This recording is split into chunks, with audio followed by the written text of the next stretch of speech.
A graça e a paz, queridos. Que bom estar com vocês aqui. Que bom que você veio. Que bom que vocês, meninas, deixaram os rapazes virem também. Hoje não é entre elas, é entre nós.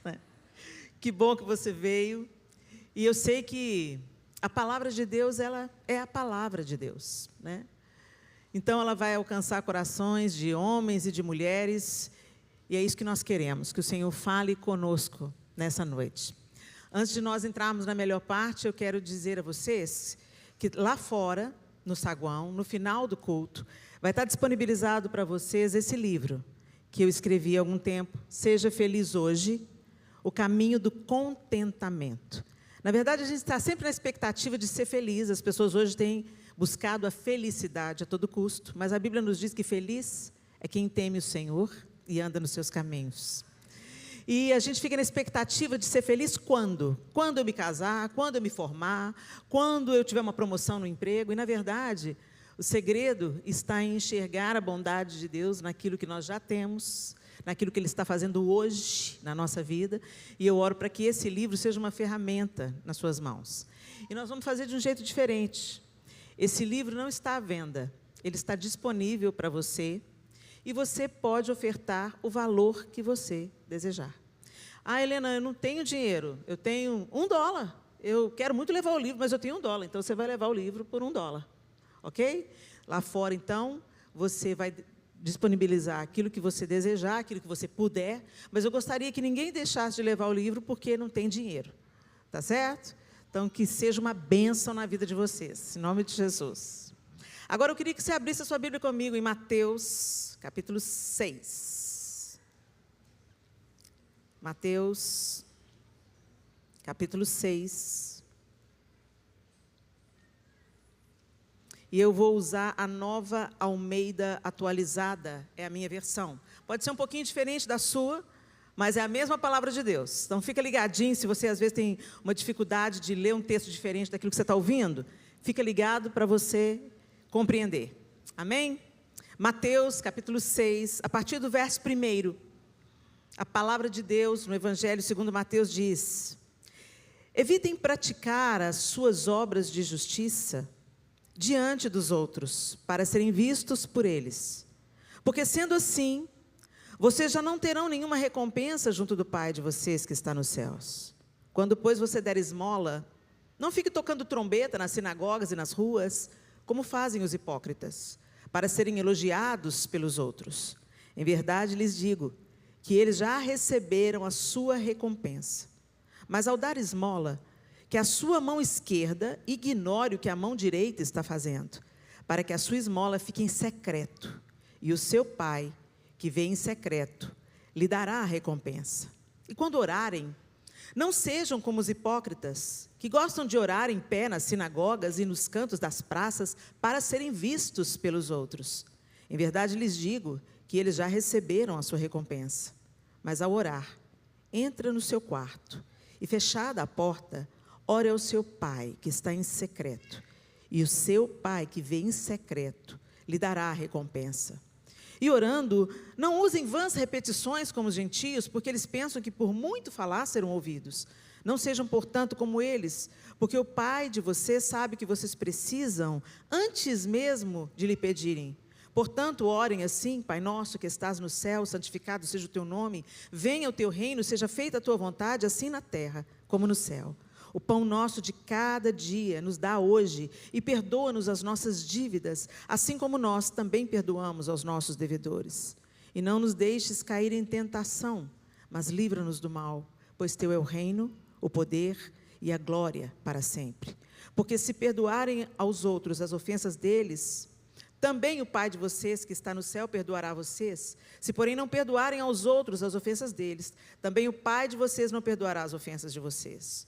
Quando vocês jejuarem, não fiquem com uma aparência triste, como os hipócritas, porque desfiguram o rosto a fim de parecer aos outros que estão jejuando. Em verdade lhes digo que eles já receberam a sua recompensa.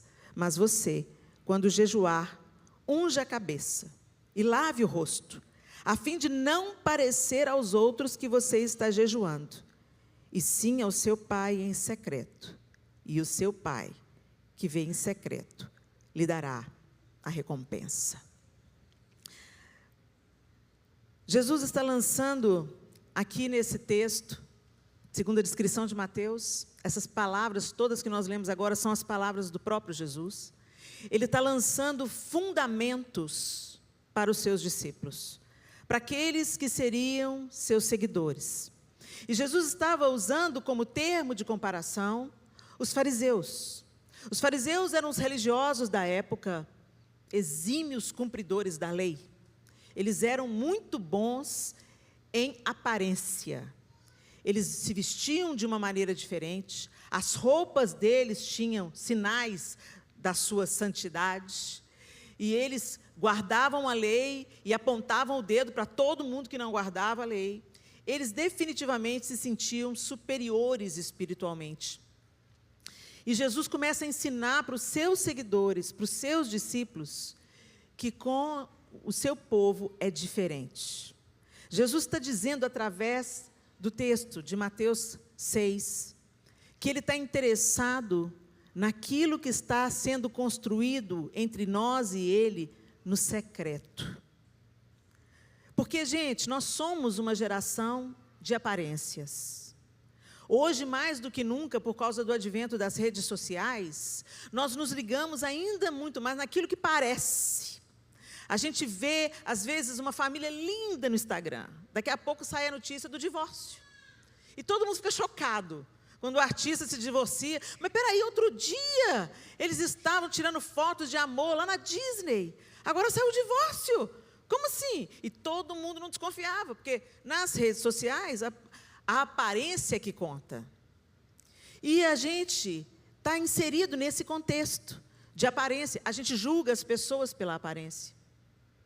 Você vai tirar a conclusão de uma pessoa antes dela abrir a boca, de acordo com como ela se apresenta, como ela está vestida, como ela se penteia. Nós somos assim. É bonito? Não, mas nós somos assim. E Jesus está fazendo uma outra proposta. Ele está falando para os seus discípulos que eles não deveriam se preocupar com a aparência, porque os hipócritas é que fazem isso. Gente, a única vez que a gente vê Jesus sendo, vamos dizer, áspero, é com a hipocrisia. O que Jesus não tolerava era aquilo que parecia, mas não era. E isso nos leva a outro texto, e eu queria que você abrisse comigo Mateus capítulo 21, aí mesmo no livro, capítulo 21, a partir do verso 18. Mateus 21, a partir do verso 18. O texto diz assim: cedo de manhã, ao voltar para a cidade, Jesus teve fome. E vendo uma figueira à beira do caminho, aproximou-se dela, mas não encontrou nada, a não ser folhas. Então Jesus disse à figueira: nunca mais nasça fruto de você. E a figueira secou imediatamente. Essa passagem sempre me intrigou. E eu sempre pensei: meu Deus, o Senhor foi procurar frutos, e só porque o Senhor não achou, o Senhor amaldiçoou essa figueira? E aí a gente entende tudo quando a gente vai lá em João, agora capítulo 15. Vamos lá? Vamos usar a Bíblia, gente. João capítulo 15, e ele diz: eu sou a videira verdadeira, e o meu Pai é o lavrador. Todo ramo que estando em mim não der fruto, ele o corta. E todo que dá fruto, ele limpa, para que produza mais fruto ainda. Vocês já estão limpos por causa da palavra que lhes tenho falado. Permaneçam em mim, e eu permanecerei em vocês. Como o ramo não pode produzir fruto de si mesmo, se não permanecer na videira, assim vocês não podem dar fruto, se não permanecerem em mim. Eu sou a videira, vocês são os ramos. Quem permanece em mim e eu nele, esse dá muito fruto. Porque sem mim, vocês não podem fazer nada. Se alguém não permanecer em mim, será lançado fora, à semelhança do ramo, e secará. E o apanham, lançam no fogo e queimam. se permanecerem em mim e as minhas palavras permanecerem em vocês, pedirão o que quiserem e lhes será feito. Nisto é glorificado meu Pai, que vocês deem muito fruto, e assim mostrarão que são meus discípulos. Gente, Jesus não está sendo alegórico nesse texto. Ele está falando literalmente, ele está dando uma promessa. Se vocês permanecerem em mim, e as minhas palavras permanecerem em vocês, vocês vão pedir o que quiserem e lhes será feito. E quando a gente vê isso, a gente pensa assim, mas eu já pedi um tanto de coisa para Deus e não foi feito. Mas entenda, se nós permanecemos em Jesus, e Ele permanece em nós, Ele não tem medo de falar, o que vocês pedirem será feito. Porque nós pediremos, não segundo a cobiça do nosso próprio coração, mas segundo a vontade de Deus. E por isso que Ele continua dizendo, assim o nome do Senhor será glorificado, e muitos saberão que vocês são meus discípulos. Aí, gente, eu entrei num estado de frustração. Porque eu falei, Senhor, eu penso que eu permaneço no Senhor. E eu penso que as suas palavras permanecem em mim. Eu penso que eu não estou pendurada na videira. Eu penso que eu estou enxertada na videira. Eu confessei o Senhor como meu Senhor e Salvador. Eu não era suficiente para salvar a mim mesma. Eu criei no seu sacrifício como a porta que me leva de volta para um relacionamento com Deus. Eu entrei por essa porta e eu tenho procurado te obedecer. Senhor, por que quando eu oro pela cura de alguém, nem toda cura acontece? Por que, Senhor, que nós pedimos a sua intervenção? Eu não estou pedindo para mim, eu estou pedindo a salvação de uma outra alma. Por que o Senhor não... E eu comecei a experimentar uma frustração. E aí o Senhor falando assim, vamos lá, Helena, você pode produzir fruto por você mesma? Não, eu não posso. Sem mim, nada podeis fazer. Mas a gente tenta, hein? A gente tenta. A gente faz de Deus, muitas vezes, aquele que vai satisfazer a nossa vontade. E a gente anda falando com Deus, Deus, olha aqui, meu projeto, abençoa. Olha aqui minha família, Senhor, abençoa. Olha meu filho, salva. E quando a gente percebe, nós estamos vivendo um chamado que é centrado em nós mesmos. Nós oramos pelas nossas próprias causas. Nós buscamos mais as coisas dessa terra do que as coisas do alto. E aí é a hora da gente realmente refletir. As palavras de Jesus têm permanecido em mim? É a palavra de Cristo que me guia? E eu permaneço nele? Se alguém está em Cristo, é nova criatura? Será que eu estou em Cristo? Eu estou enxertada nele, é a vida dele que me nutre. Gente, quando a gente olha para os discípulos, Jesus falava, segue-me. Eles largavam tudo e seguiam. Eles largaram tudo, eles deixaram tudo para trás. Mas não é isso que a gente faz. E eu não estou falando que você tem que abandonar a sua casa, a sua família, entendeu? E sair pregando o evangelho alienado. Não é isso que eu estou falando. Eu estou falando que o negar a si mesmo continua na lista de prioridade para seguirmos a Cristo. E nós estamos vivendo num tempo que se preocupa apenas com a aparência religiosa. E eu entendi, quando ele vai naquela figueira, e ele está buscando figos, o que levou Jesus para uma figueira, para buscar fruto, numa época que não era a época da figueira dar fruto? O que levou Jesus para procurar fruto quando não era a época? As folhas. Aquela figueira tinha folhas.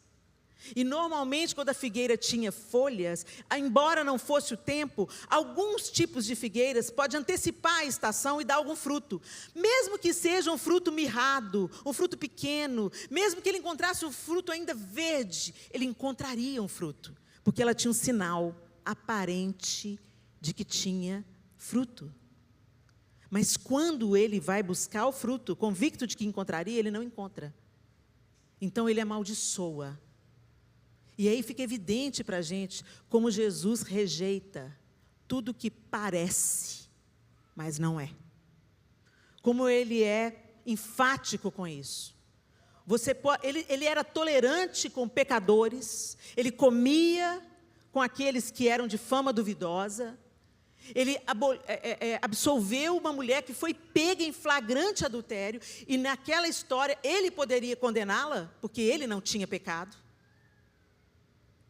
Mas quando fala de parecer e não ser, Jesus não tolera. Jesus é enfático. E aqui, em João, ele está deixando isso claro. A questão é: sem mim, nada podeis fazer. Agora, se vocês estiverem em mim, vocês darão fruto. Vocês darão fruto. É inerente à natureza de Deus em nós, produzir em nós fruto. Que fruto? Amor, alegria, paz, longanimidade, benignidade, bondade, mansidão, domínio próprio. Fruto do Espírito. O fruto, ele tem dois objetivos: o desfrute e a semente. Então, quando eu como um fruto, eu desfruto dele, da doçura dele, do perfume dele, do sabor. Ele mata a fome, mas ele deixa uma semente. Então tem sempre algo para ser multiplicado. E é isso que o Senhor quer fazer em nós. Que a nossa vida cheia de Deus produza fruto. E que esse fruto alimente muitas pessoas ao nosso redor e seja semeadura para a próxima geração. E aqui cabe a nossa reflexão: que tipo de cristianismo nós estamos vivendo, meus irmãos? Será que nós estamos apresentando muitas folhas? Você tem uma aparência de crente, você fala como crente, você usa o crentez, misericórdia, sangue de Jesus, queima, está repreendido, olha o manto. A gente sabe todas as gírias, o crentez fluente, misericórdia. Aí você olha e pensa: é crente. Você já viu alguém falando misericórdia, sangue de Jesus tem poder? Você olha, é crente. Mas, gente, nós estamos vivendo um tempo tão complicado que essa palavra misericórdia, sangue de Jesus tem poder, está na boca de todo mundo. Virou clichê. Aí você olha para a aparência. Não tem nenhum decote. A saia está no comprimento certo. O cabelo é comprido, você olha e pensa assim: uma santa mulher de Deus. Mal a gente sabe que a língua é tão grande quanto a saia e o cabelo. Então a gente tem uma aparência de piedade, uma aparência de justiça, mas os nossos frutos são de plástico. E eu não sei, aqui nos Estados Unidos vocês têm essa capacidade de comparação. Quando você pega uma fruta de plástico aqui, ela é muito parecida com o verdadeiro. É ou não é? Você jura que é verdade. Quando você pega o fruto, eu vivo contando essa história porque eu fui trollada na casa da minha amiga. Eu gosto dessas mexericas pequenininhas, que elas têm aquele sabor bem azedinho, né? E eu cheguei na casa da Micheline, estava a fruteira cheia daquelas mexericas pequenininhas. Eu já voei nela. Intimidade é uma coisa, dá dinheiro, mas não dá intimidade. Já fui pegando a mexerica. Quando eu peguei a mexerica, que decepção. Não tinha peso. Não tinha cheiro. Era plástico. Que frustração. Aí a Micheline logo falou: calma, calma, calma, que aqui tem a de verdade. Abriu a geladeira, a gaveta da geladeira, tirou uma e me deu, ainda estava geladinha. Aí quando eu descasquei a mexerica, o perfume se espalhou. Fica impregnado nos dedos da gente, você lava, lava, lava, não sai. Meus irmãos, e a mexerica, para mim, ela tem tudo a ver com o fruto do Espírito, é engomos. E aí o Senhor começou a falar comigo: quando o meu fruto brota da sua vida, as pessoas ficam impregnadas do perfume desse fruto. A mexerica mata a fome e a sede, porque ela é essa fruta molhadinha.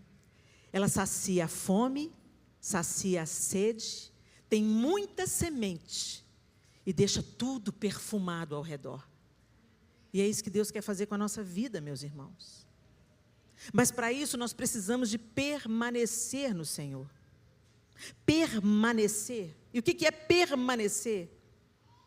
Demorar-se em, perseverar, manter-se, conservar-se, continuar a existir. Isso é permanecer. A gente não vive com Deus nas reuniões da igreja, nas reuniões da aba ou na sua igreja para você que é visitante. A gente não vem ver o Senhor no culto. A gente não adora o Senhor apenas na congregação dos santos. A gente não é crente na igreja e leva uma vida secular. Não, o meu trabalho secular, a minha vida no meu trabalho. Gente, a minha vida não tem vida secular. A vida daquele que está em Cristo não é compartimentada. Eu estou em Cristo no meu trabalho, eu estou em Cristo na minha escola, eu estou em Cristo em família, eu estou em Cristo na igreja, eu estou em Cristo onde eu passar, e onde eu passar, o perfume dele tem que ficar impregnado em tudo ao redor. E eu não estou falando de uma religião. Porque tem o crente, tem uma diferença entre o fruto que Deus faz produzir em nós e que muda todo o ambiente que a gente entra, e tem o crente chato. O crente chato é o fariseu da modernidade. É aquele que muda até o tom de voz para orar. Estava falando na vida, e aí, fulano, tudo bem, João? Beleza? Vamos orar. Amantíssimo Deus, eterno Pai, em cuja presença, Senhor, nos encontramos. Ô gente, fariseu puro. O Senhor te conhece até seus pensamentos. Você está pensando que você esconde quem você é de Jesus? Antes que você fale, Ele já sabe. Ele sabe das suas invejas. Ele sabe dos seus ranços. Ele sabe quando você abre a internet e olha aquela irmã postando, nojenta. Ele vê, Ele sabe. Então dele nós não podemos esconder coisa alguma. E é isso aí que Ele quer mover. É isso aí que Ele quer mexer na nossa vida. A nossa vida privada, a nossa vida secreta. Quem nós somos no secreto. Porque a gente orar em público, eu vim aqui pregar para vocês, é uma bênção. Quem disse eu sou uma bênção não é aquele homem ali, que me aguenta quando eu estou com TPM. Que me vê o dia da doença, da enfermidade. Que me suporta quando nem eu me suporto com essa menopausa. Gente, se a gente é crente dentro de casa, naquelas pessoas que mais nos conhecem, você é crente em qualquer lugar. O problema é que a gente está se satisfazendo com frutos de plástico. A gente mesmo produz esses frutos. Você tem uma aparência de. Chega na igreja, pastor pede, nós precisamos de voluntários, irmãos, para cozinhar para a gente. As irmãs, tudo vem. Aleluia, pastor, eu sou essa voluntária. Nasci para servir. Aí vem, trabalha na igreja, serve. Aquela você olha assim, pensa, que irmãzinha abençoada. Olha que serva do Senhor. Aí ela chega em casa, o marido dela, demorou, hein? Eu estava na igreja, estava na igreja, servindo Jesus. Tá bom, ainda bem que você chegou, estou com fome. Esquenta uma comida para mim. Quê? Eu trabalhei o dia inteiro na igreja. Você é folgada, hein? Não sou sua empregada, não. Vai lá e frita o ovo você. Essa aí é quem você é de verdade. A gente, muitas vezes, fazemos alguma coisa porque buscamos a aprovação dos outros. Buscamos parecer aos outros. E a gente usa até uma boa justificativa. A gente fala assim, é para dar testemunho. Começa a dar testemunho dentro de casa. O seu próximo, o mais próximo que você deve amar, é quem está morando debaixo do mesmo teto que você. E muitas vezes nós nos acostumamos com isso e a gente vive assim por anos e anos. E por isso o Evangelho tem sido blasfemado e escandalizado por causa de quem parece, mas não é. Recentemente eu fiz uma pequena intervenção cirúrgica e a médica falou comigo assim, na minha consulta de retorno, a médica falou para mim assim, você é famosa, né, Helena? Sim, eu? Por que você está falando isso, doutora? Ela falou assim, não, porque todo mundo no bloco cirúrgico te conhecia. Quando você entrou, Helena Tanuri. Ah, é mesmo? Todas as meninas do bloco te conhecem. Elas são todas evangélicas. Que legal. Aí ela falou, eu fico curiosa, quem sabe você me explica? Por que pessoa evangélica, né? Fala da Bíblia, fala de Deus, mas não cumprimenta o porteiro. Por que elas falam que elas são de Deus, mas uma fala mal da outra? Na minha frente, assim, elas estão juntas, a paz do Senhor, que linda, Deus, Jesus, vira as costas e fala mal da outra. Então, doutora, deixa eu te falar, eu ouvi falar do joio e do trigo? O joio parece trigo, mas não é. E aí, meus irmãos, o Senhor falou que seria assim, que só Ele faz a separação. E sabe por que só Deus faz a separação? Porque só Deus nos conhece no secreto. Só Deus conhece os nossos pensamentos, as nossas intenções e motivações do coração. E é nisso que Ele está interessado. Na nossa rendição, na nossa entrega, na nossa honestidade com Ele. Gente, tem dia que você tem que fazer aquela oração sincera. Senhor, põe as duas mãos em mim, senão eu vou quebrar a cara de alguém. Jesus, tem misericórdia, Senhor.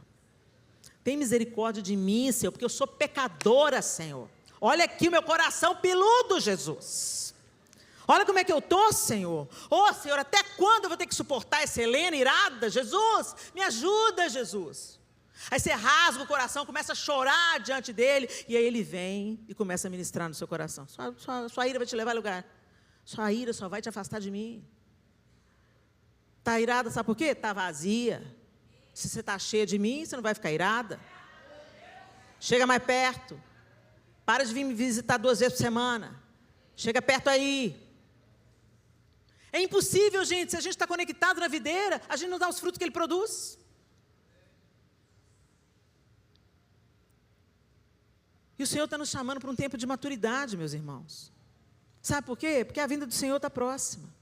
Agora é a oportunidade da igreja de Jesus Cristo, a noiva, se adornando, se preparando para as bodas com o Cordeiro, se levantar num avivamento que não é barulho, não é aparência, não é folha, é fruto.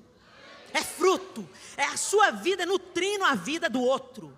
É a sua vida esperançando o outro. É alguém olhar para você e falar, pelo amor de Deus, me fala, que paz é essa que flui da sua vida para mim? Eu quero esse Deus. Chegou esse tempo de nós pararmos de agir como infantis, como crianças no reino. É tempo de maturidade. A gente sempre está buscando um referencial. Eu quero um referencial. Eu quero uma pessoa que seja uma bênção. Você viu fulano? Passa a luta e está firme lá com Jesus. Que inspiração. A inspiração é para você seguir. O apóstolo Paulo deixou muito claro. Sede meus imitadores, como eu sou de Cristo. Parece sério, pesado. Poxa, Paulo, hein? Que moral. Mas ele sabia em que passos ele estava pisando. Os passos de quem que ele estava imitando, a quem ele estava se tornando semelhante. Então, ele não tinha medo de falar, pode me seguir, porque eu estou seguindo a Cristo. Mas hoje a gente fala assim, não, aqui, eu sou humano, não consigo ser perfeito. Tudo bem, nós somos humanos, mas o Espírito Santo que ressuscitou Jesus dos mortos, é o mesmo que habita em você. E Deus não quer te ver feliz, não, Deus quer te ver santo. Ele quer que a imagem de Jesus seja forjada em você. Porque a verdadeira alegria, que é fruto do Espírito, vem disso. De nós sermos parecidos com Cristo.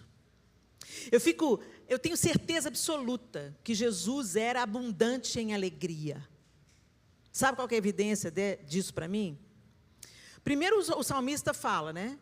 O salmista, falando sobre Messias, ele diz que ele foi ungido com óleo de alegria, mais do que os seus companheiros. Então, o salmista já fala sobre que o Messias era ungido com óleo de alegria. Agora, a evidência, sabe o que é? Criança.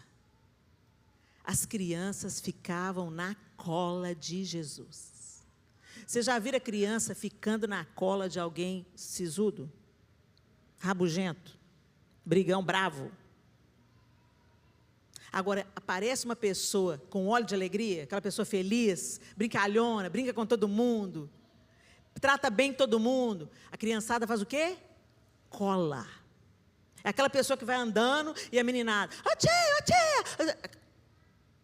Então Jesus, sem dúvida nenhuma, era cheio de alegria. E o Senhor quer produzir esse fruto em você.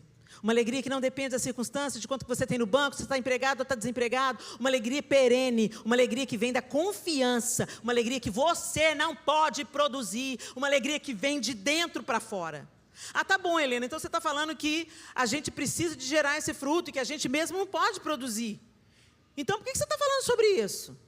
Porque você tem que se colocar como terra fértil, como terra preparada,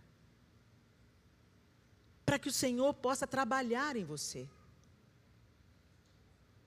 Sem dúvida nenhuma, é o Senhor que vai forjando, o Espírito Santo, Ele vai trabalhando em você para te tornar semelhante a Jesus. Muito mais do que te ver rodando, caindo no poder, falando em línguas, o Espírito Santo quer que você seja a imagem que reflete Jesus. Que você tenha o amor de Jesus, que você tenha a alegria de Jesus, que você tenha a paz que o mundo não pode te dar.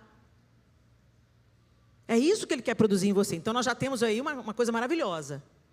Uma pessoa que foi enviada pelo próprio Jesus para nos capacitar a ser como Ele é. Ok, primeiro passo. O Senhor se inclina para nós. Em outra parábola da figueira, a gente pode ver, não precisa já abrir não. Em Lucas 13 conta, né? Jesus ainda contou essa parábola. Certo homem tinha uma figueira plantada na sua vinha, e vindo procurar fruto nela, não achou. Então disse ao homem que cuidava da vinha: já faz 3 anos que eu venho procurar fruto nessa figueira e não encontro nada, portanto corte-a, porque ela ainda está ocupando inutilmente a terra. Mas o homem que cuidava da vinha respondeu: Senhor, deixe-a ainda este ano, até que eu escave ao redor dela e ponha estrume. Se vier a dar fruto, muito bem; se não der fruto, o Senhor poderá cortá-la. Essa parábola foi contada num contexto onde Jesus estava confrontando os fariseus, porque eles eram como uma figueira sem frutos, e Deus estava estendendo graça e misericórdia. O dono da propriedade é Deus, e Jesus é esse agricultor que está falando: me dá mais uma chance, deixa eu escavar a terra em volta, deixa eu pôr estrume, deixa eu investir mais um pouco nessa pessoa aqui, para que o Senhor não corte. Deus investe em nós todo o tempo. Nós temos acesso à palavra de Deus. Quantos irmãos no mundo não têm acesso à Bíblia? A gente tem acesso à Bíblia, através da qual a gente pode conhecer o caráter de Deus, a pessoa de Deus, como Deus pensa, como Deus age, mas a gente estuda a Bíblia? Não.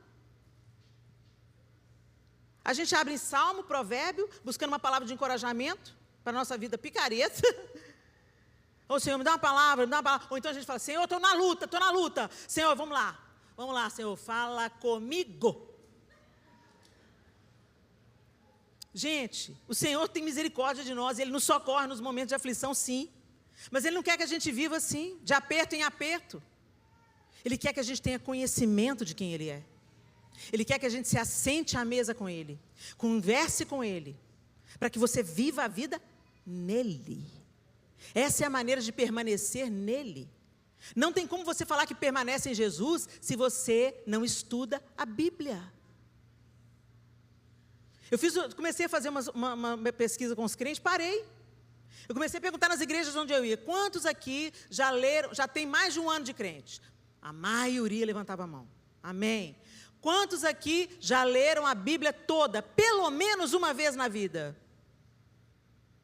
Num auditório de 1000 pessoas, às vezes 10 se levantavam. Aí eu falei assim: não pode ser. E eu continuei com essa pesquisa. Parei por frustração. Falei: não acredito nisso. Por que a gente não lê a Bíblia, gente? Porque dá um sono. Helena. Não entendo. Não tem essa desculpa não, gente. Porque hoje nós temos tantas traduções da Bíblia. A NVI, a NVT, uma linguagem super acessível. Os estudiosos fizeram um trabalho maravilhoso, aproximando a cultura, a linguagem, para nós entendermos. O texto da NVI é claro, da NVT, nova versão transformadora, é mais claro ainda. Até uma criança de 12 anos entende o que a Bíblia está dizendo. Mas nós não lemos. Temos aplicativo que a gente pode escutar na Bíblia no carro. A gente não usa. A gente vai pondo para dentro todo tipo de lixo. A terra fica seca. Não tem como produzir fruto uma terra seca. Nossa vida de oração é medíocre e autocentrada. Gente, eu estou falando isso com vocês, eu estou abrindo meu coração, porque durante muitos anos foi assim que eu vivi. Eu vivi assim. Acreditando que eu estava amando o Senhor, porque eu estava trabalhando para Ele. Eu fazia evangelismo para o pessoal no cemitério no dia de finados. Eu pregava na Praça 7 lá em Belo Horizonte. Eu entregava folheto. Eu falava de Jesus para as minhas colegas no colégio. Eu era só folha. Porque quando a coisa esquentava, a verdadeira Helena vinha para fora. A briguenta vinha para fora. A mal-humorada vinha para fora. A rixosa vinha para fora. A esposa mandona vinha para fora. Só folha. E aí, um vazio existencial. E eu já estava na igreja. Estar na igreja, meu irmão, não é estar em Cristo. Pertencer a um grupo social chamado igreja não faz de você filho de Deus, filha de Deus. Nós precisamos de nascer de novo. E como nascidos de novo, se eu nasci de novo, eu vivo de um outro jeito. Eu me nutro de outras coisas. Eu encho a minha cabeça com aquilo que edifica. As minhas conversas glorificam a Deus. Qualquer pessoa pode escutar as minhas conversas, porque eu não estou expondo a nudez de ninguém.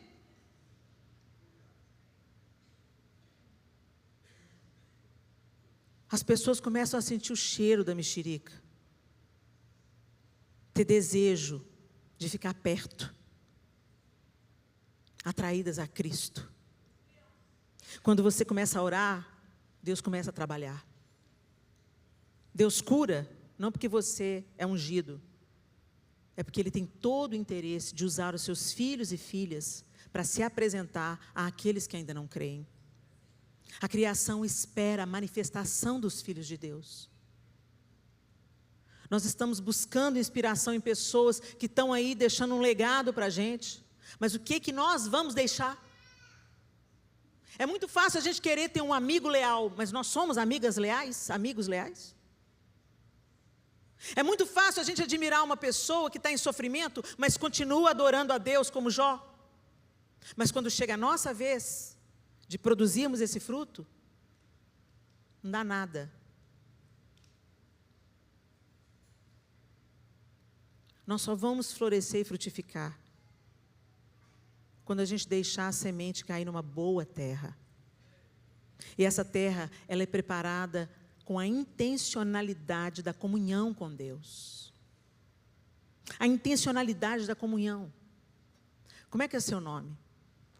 Clausilene. Clausilene. Quantos anos você tem, Cláudia? 43. Nossa, menina, não parece. 43. Você é casada, solteira? Solteira. Clausilene tem 43 anos e está solteira. E como é que você veio parar aqui na América? Tem quanto tempo que você está aqui? Estou aqui desde 18 anos de idade. 8 anos de idade. Ah, é americana. E aí, gente, eu conheço a Clausilene? Eu sei o nome dela, eu sei a idade dela, eu sei que ela é solteira, eu sei que ela está aqui desde os 18 anos de idade. Eu conheço a Clausilene? Para eu conhecer a Clausilene, eu vou ter que ser intencional. Clausilene, vamos tomar um café? Vamos almoçar? Vamos lá em casa. A gente começa a andar junto. E a gente começa a contar história, a trocar experiência. A ver a pessoa quando ela está com raiva, a ver a pessoa quando ela está triste. A gente vai caminhando junto. Lá em Minas, a gente fala que para conhecer uma pessoa tem que comer 1 quilo de sal junto. Antes eu pensava o seguinte, a gente come 1 quilo de sal e fica tão ruim que a nossa verdadeira natureza vem para fora, né? Mas não é isso. Para comer 1 quilo de sal, muitas refeições.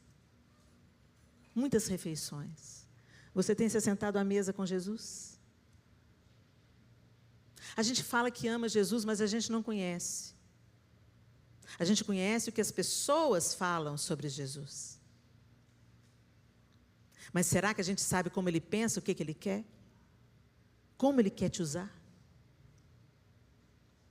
Para você descobrir, você vai ter que ser intencional. Igual o dia que você quis conquistar a sua esposa. Igual o dia que você quis jogar charme para o seu marido. Buscou conexão. Quando eu conheci o João, ele estava fazendo teatro na escola. E o espetáculo já estava fechado. Já tinha um elenco completo. Nós fomos na diretora e falamos assim, deixa a gente entrar nesse teatro. Por quê? Não tem mais papel. Não, tem que ter. Abre um papel aí para eu entrar nesse teatro. E ela virou para mim, o que você quer, hein, Helena? Você se conhecer um moço. Eu queria me aproximar para criar um relacionamento, um vínculo, para saber se era só boniteza ou se tinha coisa ali que me interessava mais. Olha aí, 34 anos de casado, valeu a pena ter entrado no teatro. O que eu quero dizer, gente? Com o Senhor não é diferente. Para você conhecer a Deus e ser conhecido por Ele, tem que andar junto. E para isso, tem que ser intencional. E intencionalidade tem tudo a ver com preparar a terra. Tem tudo a ver com conversa. A oração é a parte que você fala. E a leitura da Bíblia é a parte que Deus fala. O povo caça profeta. Deixa eu te falar uma coisa. Quando Deus quer falar usando o profeta, Ele te encontra. Não precisa caçar ele, não. Não faça dos profetas pais de santo. Sabe, tem um espírito na igreja evangélica de engano. Ah, não, porque o profeta, ele fala até o número da sua identidade. Tá, em que isso glorifica a Deus? Saber o número da sua identidade. Os adivinhos também sabem. Os adivinhos também sabem. Mas o povo nem discerne o que é adivinho e o que é profeta. E fazem, às vezes, um profeta mesmo, que foi ungido para ser profeta, tropeçar. Porque começa a buscar no profeta palavra, e o profeta não tem palavra, e às vezes o profeta se sente constrangido, deixa a emoção entrar no lugar e começa a dar profetada. Aí depois a pessoa fica com mal com Deus, porque Deus me prometeu. O que Deus promete, Ele cumpre. Se não cumpriu, foi Ele que prometeu, não. E, gente, quanta coisa errada está acontecendo, porque o povo procura os profetas, procura a profecia. Se fala, fulano tem o dom de profecia. O culto tem gente pelo ladrão. Gente pela janela, gente lotando o chão, e todo mundo assim, olhando especial para o profeta, para ver se ele me enxerga. Fala um aleluia mais alto para ver se o profeta, aleluia! Tipo assim, estou aqui, profeta, não tem nada para mim hoje não. Mas não abre a Bíblia. A verdadeira profecia, a palavra de Deus, a palavra viva de Deus. É na palavra de Deus que Ele te corrige, que Ele te exorta, que Ele te consola, que Ele te alerta, que Ele te ensina, que Ele te treina, que Ele te forja. Por isso que quando você pega a Bíblia, você tem aquele sono do inferno. É porque o seu inimigo não quer que você saiba da sua identidade em Deus. Quem você é nele, o que Ele quer fazer na sua vida. A preguiça toma a nossa causa. E aí a gente, para substituir, começa a trabalhar para Deus. Aí a gente faz tudo na igreja.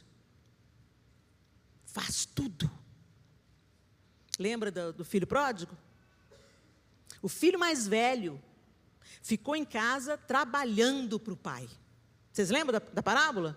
O mais novo saiu de casa e foi viver a vida dissolutamente. E o mais velho ficou em casa, cuidando dos negócios do pai. Mas quando um dia ele volta para casa do campo onde ele estava trabalhando para o pai, ele vê uma festa na casa dele. E ele chama um empregado para procurar o que estava acontecendo na casa dele. Se eu chego na minha casa e está tendo uma festa, eu me apresso para saber o que está acontecendo. É a minha casa, é a casa do meu pai, da minha mãe. Eu não preciso chamar um funcionário para saber o que está acontecendo na minha casa, na casa do meu pai.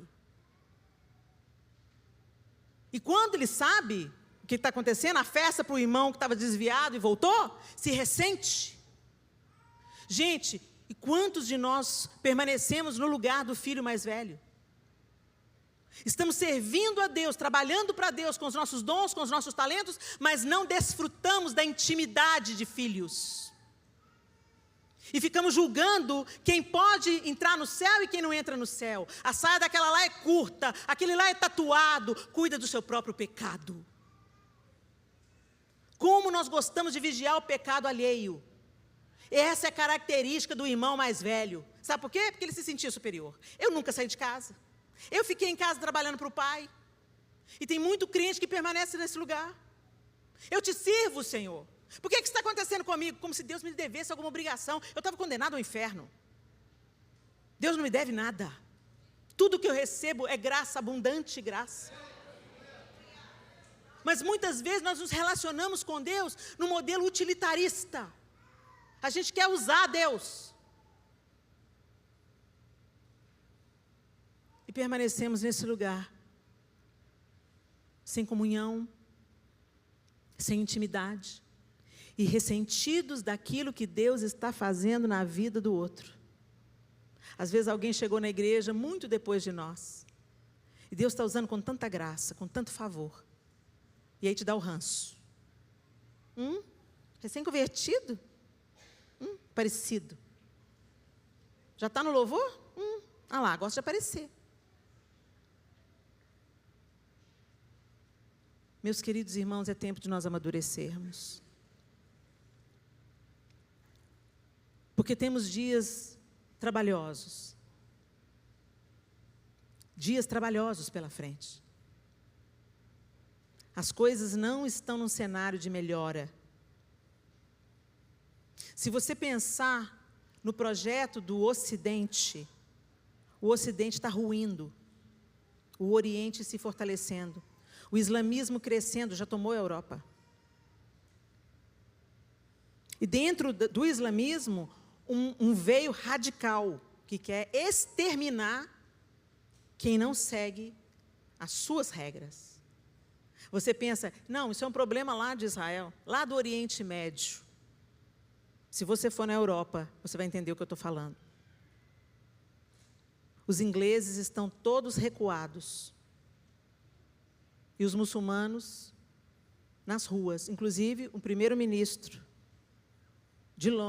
da Inglaterra é muçulmano.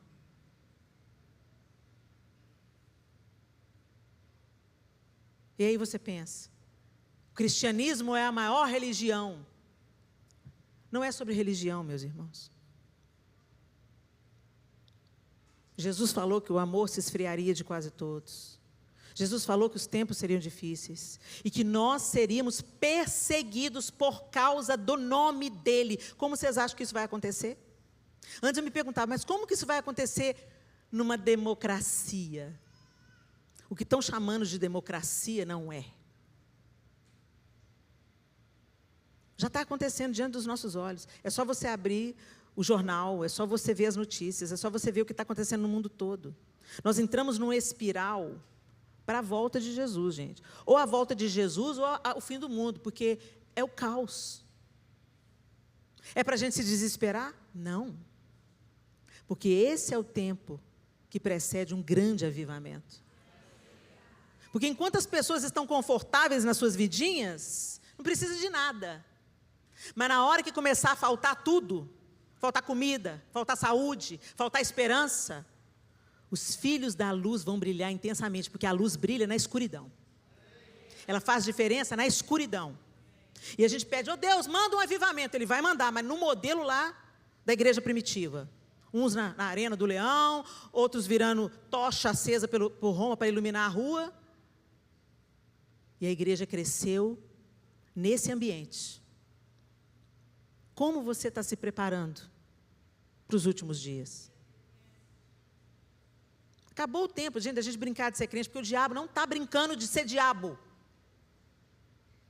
Parou o tempo da gente ficar levando uma vida só autocentrada, preocupado só com os nossos problemas. Chegou a hora de nós também derramarmos a nossa vida, como Jesus derramou a vida dele por nós, servindo genuinamente os outros, amando genuinamente aqueles que aparentemente não são dignos de ser amados. Gente, as pessoas estão desesperadas por amor genuíno. E só aqueles que estão em Cristo é que vão poder florescer e frutificar esse amor, que vai saciar a fome. Primeiro a nossa própria fome. Desfrutamos desses frutos também.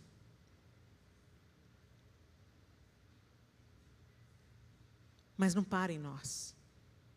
Tudo que nós recebemos é para ser compartilhado. Uma árvore não dá fruto para ela mesma.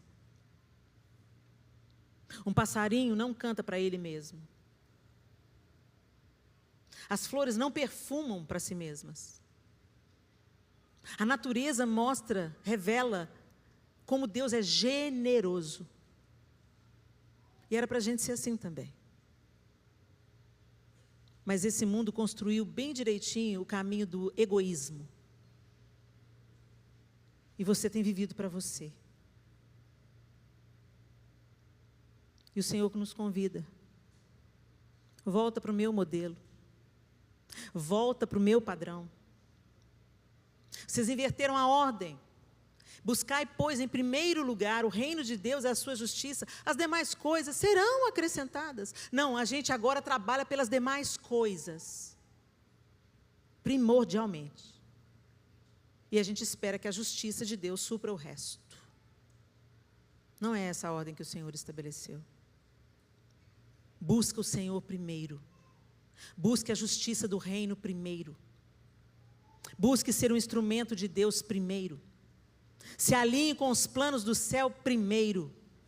Dê a prioridade do seu talento, do seu dom, do seu dinheiro, da sua casa, dos seus sapatos, das suas roupas, da sua comida. Dê oportunidade para que Deus use tudo que você tem para transbordar na vida de alguém.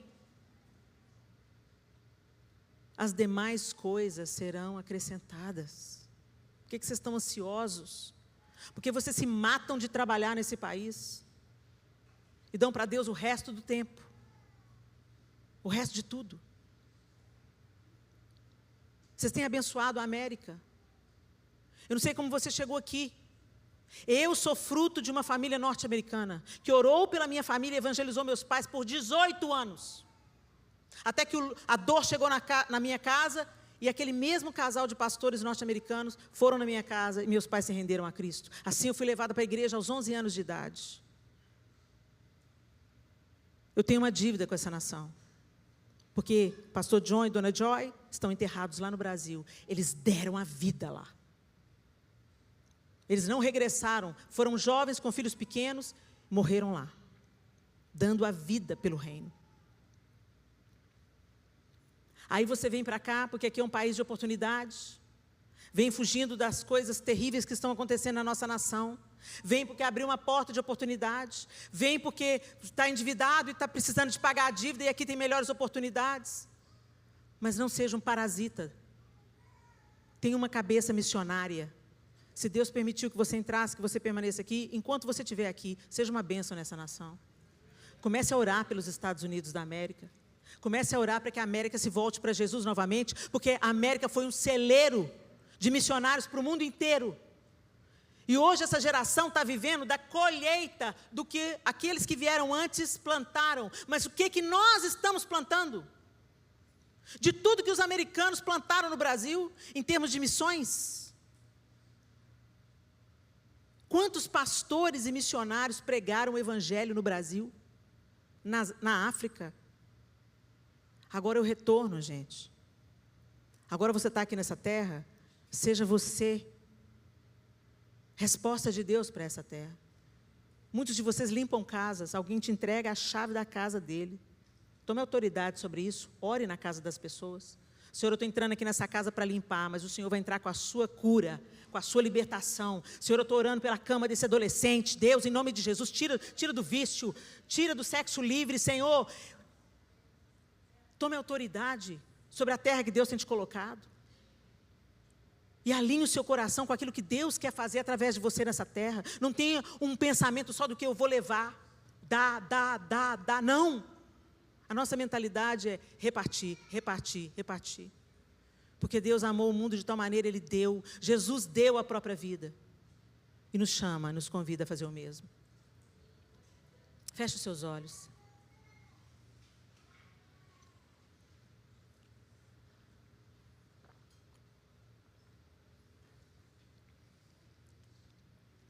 Seguir a Cristo vai nos custar tudo. Se alguém pregou para você um evangelho, vem para Jesus que você vai enriquecer, vem para Jesus que você só vai ter alegria, vem para Jesus que tudo na sua vida vai ser bênção. Não pregou o evangelho de Jesus. Deus tem bênção para nós? Infinitas. Deus tem cura? Transbordante. Mas isso será acrescentado depois que nós buscarmos o reino de Deus e a sua justiça. E esse é o momento de você fazer uma autoanálise, meu irmão, minha irmã. Eu falei aqui de uma forma geral, e me incluindo também. Mas você, e só você sabe o tipo de vida que você leva. Só você sabe em que pé está o seu relacionamento com o Senhor. Só você sabe o quanto você conhece a Deus através das Escrituras e o quanto você conhece a Deus só de ouvir falar. Só você sabe como anda a sua vida de oração. Então, só você pode avaliar. E eu quero te convidar a fazer isso. Faça isso hoje. O Senhor está chamando a sua noiva para a maturidade. Um casamento não acontece com uma criança. Não deveria acontecer. Acontece com uma noiva que está pronta. Pronta para gerar. Jesus vem buscar uma noiva madura. Uma noiva pronta. Que não pensa só em si mesma, mas que está em completa comunhão e conexão com o noivo.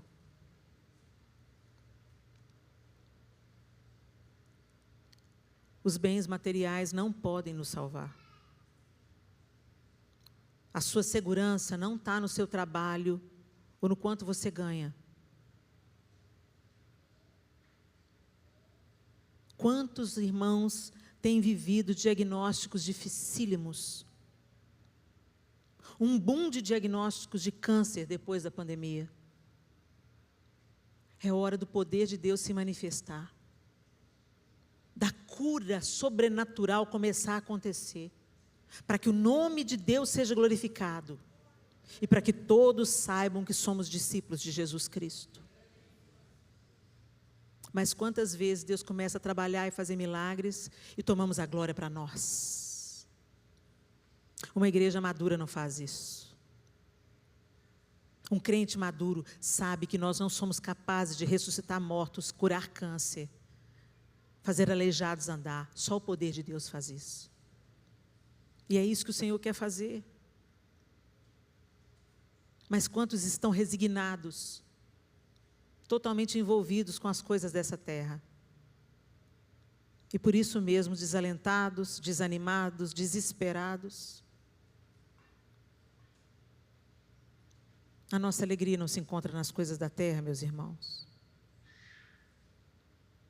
A nossa alegria é fruto do Espírito. E independe das circunstâncias.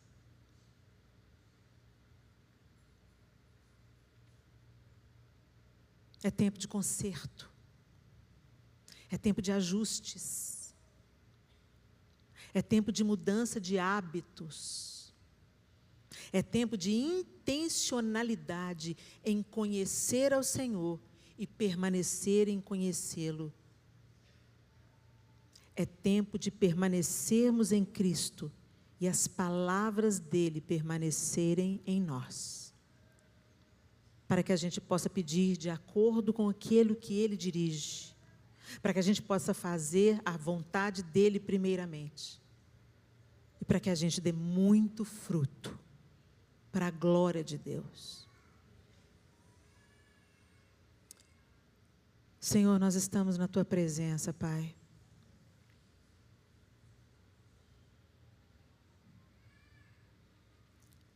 Nós queremos te dizer que nós não queremos viver alheios àquilo que o Senhor está para fazer. Nós não queremos ser só observadores daquilo que o Senhor quer gerar no mundo nesses dias difíceis. A gente não quer ter esses pensamentos fatalistas, amedrontados, mas a gente quer olhar para os dias adiante de nós esperançosos, de que o Senhor vai fazer coisas gigantes, e a gente quer fazer parte disso. Eu não quero só olhar, Senhor, eu quero ser um instrumento de avivamento, uma ferramenta nas tuas mãos, para que outros te conheçam, Senhor. Nos ajude, Senhor. Remova os ídolos do nosso coração, tudo que tem ocupado um lugar que é teu na nossa vida, remova, Pai, remova, e estabelece o teu trono no nosso coração. Queremos te ter como Senhor não apenas nos nossos lábios, mas queremos que o Senhor seja o nosso dono, o nosso governante, a nossa esperança, a nossa inspiração, a nossa motivação, o nosso prazer de existir. Nos perdoe, porque nós nos inclinamos facilmente para o farisaísmo. Somos tendenciosos às aparências. E quantas vezes temos frutos aparentes e muitas folhas, mas não somos capazes de produzir frutos. Faz isso em nós, Senhor, e que haja em nós a intencionalidade de preparar a terra, a disposição de ter um tempo aos teus pés, porque te amar é te obedecer, e para te obedecer eu preciso te conhecer. Perdoa, Senhor, quando fazemos as coisas mecanicamente, só por obrigação.